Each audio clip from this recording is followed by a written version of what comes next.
तसंच तुझं अस्तित्वही आहे. आनंदाने, प्रेमाने आणि निरागसतेने व थंबलेलं.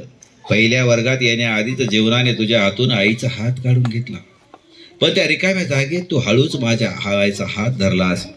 तू माझ्यात आई शोधत होतीस आणि मी तुझ्यात माझ्या शिक्षणपणाचं कोमल रूप पाहत होतो.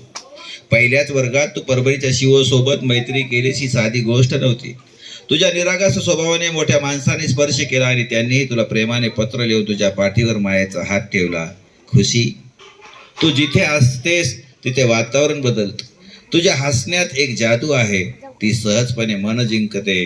अभ्यासात तू नेहमीच पुढे, उपक्रमात उत्साहाने पुढे, आणि सूत्रसंचालन करायचं असेल तर सगळ्याच्या ओठावर एकच नाव येतं, अर्थात ते नाव असतं खुशी. तुझ्या नटखटपणाचाही एक गोड निरागसपणा आहे, जणू एखाद्या पावसाच्या सरीसारखा खट्याळ पण जीवनाला ताजेपणा देणारा. आणि खुशी, वर्ग 7वीत तुला एकलव्य पुरस्काराने सन्मानित होताना पाहून मन अक्षरशः भरून आलं.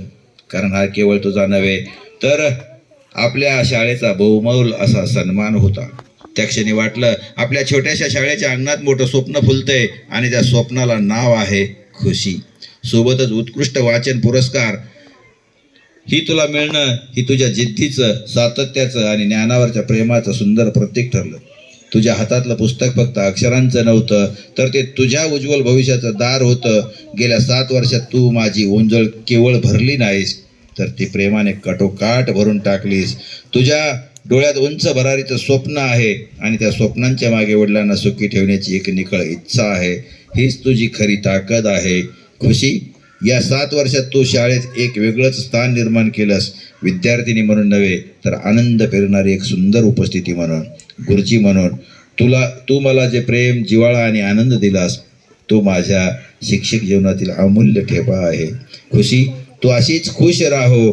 तुझ्या नावासारखीच सगळ्यांना आयुष्यात आनंद फुलवत राहो. तुझाच गुरुजी, युवराज माने.